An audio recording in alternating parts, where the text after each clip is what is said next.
Olá, pessoal. Então, eu tô gravando esse vídeo aqui pra gente, para eu mostrar aí para vocês, algumas doenças transmitidas pelo ar, né, continuando aí nosso assunto, mas agora falando um pouquinho dos micro-organismos, né, que foi a parte que a gente parou na aula anterior. Então a gente viu que poeiras, né, partículas, suspensas no ar, por exemplo, podem causar algumas doenças, como a bronquite, a própria rinite alérgica, mas vimos também que no ar não existem só esse tipo de poluição. Há também micro-organismos, né, patogênicos que também causam doenças. E a gente já vê algumas dessas doenças causadas por esses micro-organismos e que são transmitidas através do ar. Bom, entre as várias doenças que a gente tem aí que são transmitidas pelo ar, a gente tem as chamadas viroses e bacterioses. As viroses, como o próprio nome já diz, e como a gente já viu também lá na aula sobre vírus, são doenças causadas por vírus. Os vírus, né, só lembrando aí, que eles são seres aí que não são formados por células, né, eles são acelulares, e por isso eles precisam de uma célula para eles poderem sobreviver, fazer o seu metabolismo aí. E aí, dessa maneira, eles são considerados parasitas intracelulares, né, que vivem dentro da célula, obrigatórios. Então, necessariamente, para eles poderem viver, eles precisam parasitar uma célula. Já as bacterioses são doenças causadas por bactérias. As bactérias aí, né, que eram seres que são, na verdade, né, seres microscópicos e que se multiplicam em uma velocidade bastante alta aí. Vou começar aí falando um pouquinho das viroses, né, que são transmitidas pelo ar, aquelas doenças que são transmitidas por vírus. A primeira delas aqui que eu destaco é a gripe, e a gripe ela é causada pelo vírus do tipo influenza. A gente tem vários tipos de influenzas aí, né? Ela é uma infecção aí do sistema respiratório e que causa aí, entre outros sintomas, febre, dor muscular, dor de garganta, dor de cabeça, tosse seca, geralmente vem acompanhada, né? E todo ano, esse tal de vírus influenza aí, ele passa por transformações, por mutações, que faz com que, por exemplo, uma pessoa que teve gripe uma vez volte a apresentar esses sintomas, né? Volte a ter gripe aí mais de uma vez, às vezes até do ano, né? É, e até por essa razão também que a vacina que se toma aí é uma vacina anual, porque, né, aquela vacina, ela tem todas as cepas de vírus que foram encontradas no ano anterior, digamos assim, né, somente por conta dessa mutabilidade do vírus influenza. Já o resfriado, né, a principal diferença que a gente sempre destaca entre gripe e resfriado está no vírus que causa, né, que são diferentes, e também na intensidade de cada infecção. Então, no caso do resfriado, ele é causado aí na maioria das vezes pelo vírus rinovírus e a sua intensidade costuma ser bem menor que a da gripe, né, os sintomas que eu comentei aqui para vocês da gripe. Então, uma febre mais baixa, não tem praticamente dor muscular, é uma irritação na garganta, então os sintomas geralmente são mais brandos no resfriado, além do vírus ser diferente aí, é um outro vírus que causa o resfriado. A cachumba, né, ela é uma infecção aí bastante transmissível, né, e que vai se espalhar de pessoa para pessoa por meio da saliva. Então o vírus ele vai afetar as glândulas parótidas, né, as glândulas salivares que produzem saliva aí, que são glândulas que ficam situadas entre as orelhas, né, e na frente delas, causando aí um inchaço típico da cachumba. Em casos mais graves, a cachumba ela pode causar até surdez, né, e também levar a uma esterilidade aí de homens e mulheres, né, podendo causar um inchaço dos testículos e ovários. Lembrando que essa esterilidade, ela só pode ser vista, ela só pode acontecer, caso, né, a pessoa venha apresentar cachumba após a puberdade aí. A cachumba tem vacina, né, é a vacina da tríplice viral, que além de prevenir a cachumba, previne contra o sarampo e contra a rubéola. Essa vacina, ela é indicada aí a partir dos 12 meses de idade, e uma segunda dose deve ser aplicada aí entre os 2 e 4 anos de idade. Adolescentes que também não foram vacinados, ou adultos, né, que não foram vacinados contra a cachumba, têm que receber as 2 doses de uma vez. A gente vai comentar de vacina aí na sala virtual, não se preocupem, aqui é só para falar das doenças que são transmitidas pelo ar. Bom, a cachumba aí, né, entre os principais sintomas da cachumba, eu tenho aí o calafrio, dor de cabeça, uma fraqueza, febre, dor ao mastigar e engolir, né, porque inflama aqui essas glândulas aqui salivares, tá? Outra doença aí viral transmitida pelo ar é a poliomielite, ou também chamada pólio, ou também chamada paralisia infantil, que acomete aí crianças e adultos, mais crianças do que adultos, na verdade. Por isso que é paralisia infantil, né? Ela é altamente contagiosa, tá? E ela é ocasionada aí por meio do contato direto com as secreções eliminadas pela boca das pessoas que estão infectadas. Em casos mais graves, o vírus da paralisia ocasiona uma paralisia muscular dos membros inferiores, principalmente, né?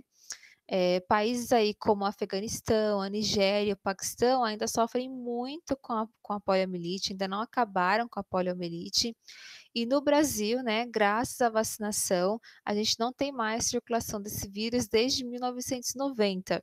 Porque antes disso, antes de 1990, o Brasil apresentava ainda muitos casos de poliomielite aí, de crianças que ficaram paraplégicas, né, devido à poliomielite aí.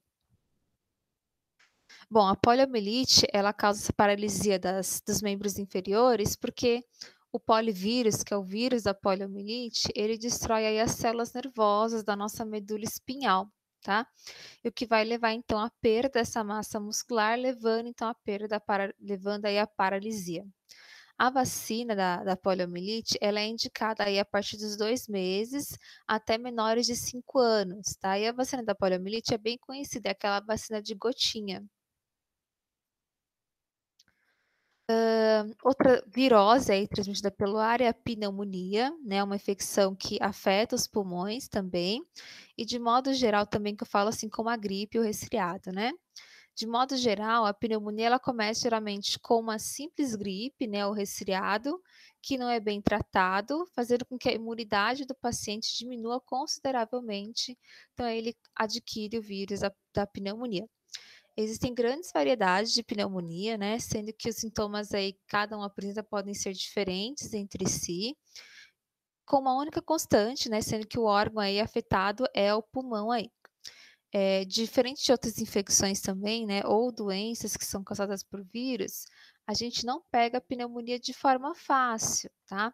O contágio da pneumonia é um pouco mais complicado, é como eu falei, né, geralmente a pneumonia vem, quando a gente não trata direito, né, uma gripe ou um resfriado, aí o nosso sistema imune tá lá embaixo, tá rebaixado, então o vírus se aproveita disso.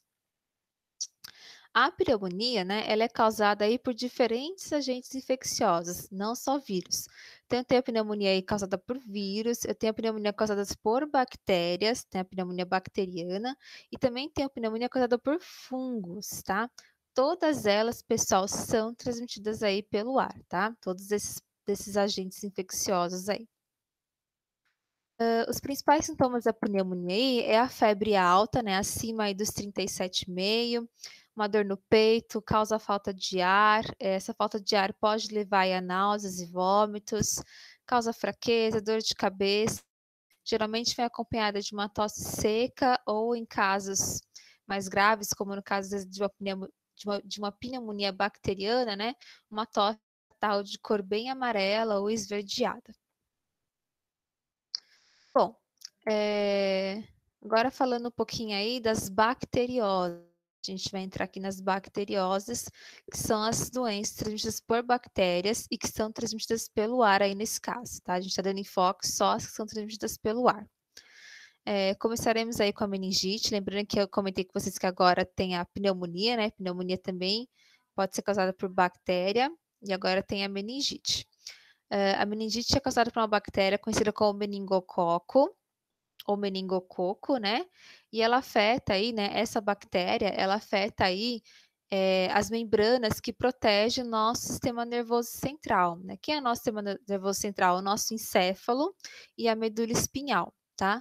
O encéfalo e a medula espinhal, nossa, ela é protegida por 3 membranas conhecidas como meninges, e são nessas meninges aí que a bactéria afeta, tá. Essa bactéria provoca febre alta, né, dor de cabeça forte, uma rigidez muscular, principalmente na região do pescoço, e pode levar sim à morte, à meningite, é considerada uma doença grave. Ela é transmitida aí, né, por meio de gotículas de saliva ou secreções respiratórias da pessoa infectada, por exemplo, aí por meio do beijo, do espirro ou a tosse, tá? Algumas formas de meningite, elas podem ser prevenidas pela vacina, né, não são todas as formas, só algumas. E no caso aí da doença, né, quando eu pego a doença, o uso de antibióticos ele é recomendado no tratamento, né. Aliás, os de antibióticos o mais rápido possível aí. Então aqui eu estou mostrando aqui as meninges normais, né, que é a membrana que recobre o encéfalo e a medula espinhal, né, com a forma protetora. E e aqui está mostrando uma imagem das meninges inflamadas pelo meningococo, que é essa bactéria que está aqui. A meningite, né, eu ressaltei aqui também que ela pode ser também causada por vírus, tá. Então meningite e pneumonias existem aí virais e bacterianas, sendo que a pneumonia também existe a pneumonia causada por fungos. Entre as bacterioses também transmitidas pelo ar eu tenho a coqueluche, é também chamada aí de tosse comprida, e a bactéria da coqueluche ela ataca aí principalmente a traqueia, tá, e os brônquios aí. De início, né, a doença ela é geralmente confundida com uma gripe, mas ela vai evoluindo aí para acessos de tosse com inspiração forçada, sabe, e bem prolongada, e isso pode levar aí a vômitos, né, e provoca aí também dificuldade de beber, de comer e de respirar. A prevenção da coqueluche, ela é feita por meio da vacinação, então tem vacina para coqueluche, e essa vacina aí, ela é tomada aí aos 2, aos 4 e 6 meses de vida, e tem dose de reforço também aos 15 meses e aos 5 anos de idade também, tá. Essa doença ela comete principalmente os menores de 2 anos de idade, tá. Ainda bem que existe a vacina da coqueluche, né, porque a mortalidade, né, por causa da coqueluche antes da vacina era muito alta. A transmissão então, como eu falei, né, como eu falei não, né, transmissão aí se dá através do contágio, né, pelo contato direto com a pessoa infectada, pelas gotículas que essa pessoa infectada está eliminando, né, quando ela tosse, quando ela fala, quando ela espirra, e essa infecção ela pode ocorrer, assim, em qualquer época do ano, em qualquer fase de vida, mas ela comete especialmente as crianças menores de 2 anos, por isso que é importante vacinar logo no início da vida, né, aos 2, 4, 6 meses de vida aí. Outra bacteriose importante é a tuberculose. Ela é causada aí pela bactéria Mycobacterium tuberculosis, e ela é uma bactéria que ataca os pulmões, provocando a inflamação desses pulmões, tá. Ela causa tosse, né, com catarro e sangue. O sangue, ele só é visto somente em estágios mais avançados da tuberculose, febre, perda de peso e fraqueza. Tem vacina para tuberculose chamada BCG, e a vacina ela é recomendada no primeiro mês de vida. Na verdade, logo que você nasce praticamente, né, a vacina já é super recomendada aí a ser aplicada, e ela é a vacina aí conhecida por deixar a marquinha de cicatriz no braço, né, essa marquinha que a gente tem no braço é porque é a vacina da tuberculose, da BCG. O contágio aí, né, é transmitido aí através de espirros ou da tosse, né, ou seja, né, o contágio acontece pelas vias aéreas mesmo, né, quando a pessoa tosse ou espirra, a pessoa infectada aí. Bom, a tuberculose, pessoal, é a doença infecciosa que mais mata pessoas no mundo, né, isso de acordo com a Organização Mundial da Saúde. Aproximadamente aí 10 milhões de pessoas são infectadas pela bactéria todos os anos, e apenas uma parcela aí recebe o medicamento necessário para a cura, né, isso porque às vezes o medicamento tem um alto custo, né, muitas pessoas não encontram esse medicamento, enfim, várias circunstâncias aí. Mais de 4.000 pessoas morrem de tuberculose todos os dias, e são dados da OMS também. E de acordo com a OMS ainda, né, Esses dados mostram quão vulneráveis a gente está diante dessa pandemia, do novo coronavírus, visto que a tuberculose afeta os pulmões, assim como a Covid-19, né. Então os pacientes com tuberculose, né, foram os mais propensos aí a morrer pela infecção do coronavírus. Isso é um dado muito alerta, né, porque como vocês veem, uma doença pode levar a outra aí, né. Então, entre as muitas doenças transmitidas pelo ar, né, que a gente acabou de ver, agora a gente tem o SARS-CoV-2, que é o vírus da Covid-19, tá. Então, naturalmente, né, os vírus eles acumulam mutações aleatórias, né, em seu genoma. Isso é uma consequência inevitável da própria replicação, da própria reprodução do vírus, né. O SARS-CoV-2, que é o vírus da Covid-19, ele pertence à família dos coronavírus, ele é um vírus aí de RNA envelopado, tá. E esse vírus, como a gente já sabe, né, tá cansado de saber, ele é transmitido aí de pessoa para pessoa por meio do toque, do aperto de mão, pelas gotículas de saliva, pelas partículas de aerossóis também, pelo espirro, tosse, catarro e objetos e superfícies contaminadas. Os estudos comprovam, né, que o SARS-CoV-2 ele pode sobreviver até 3 dias na superfície, por isso que é importante a desinfecção, e os sintomas são bem parecidos com o da gripe, né, tosse, febre, dor de garganta, coriza, dificuldade de respirar, né. A prevenção, por enquanto, é utilizar máscaras, evitar o contato físico, lavar sempre as mãos e também bem as mãos, né, higienizá-las aí, se não tiver um sabão, com álcool 70, evitar tocar no nariz e na boca, quando as mãos não estão lavadas, né, tossir ou espirrar com um lenço ou com antebraço, nunca com a mão assim na frente do nariz e várias outras coisas que a gente vê aí por aí. O quão mortal, né, o quão letal aí é o coronavírus, né. Alguns estudos que estão em andamento ainda, que analisaram anticorpos aí mostram que possivelmente, tá, o vírus ele é menos mortal do que se pensava no início. Ainda assim, né, a gente tem poucos resultados conclusivos, visto que as análises, geralmente elas são feitas em grupos pequenos de populações.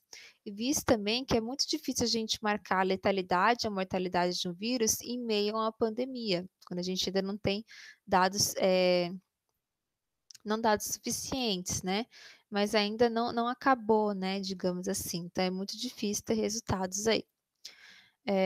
Como eu falei aqui, né, precisa ter um número total aí de infectados, né, e também nem todos os países testam com planejamento padronizado. O Brasil mesmo é um deles. Ademais, né, a gente deve considerar aí que a taxa de letalidade varia também entre os diferentes grupos sociais. A gente pode ver por exemplo, o caso da realidade brasileira, em que os casos de letalidade do coronavírus são bem maiores em populações mais carentes do que em populações que têm um maior poder aquisitivo, por exemplo, né.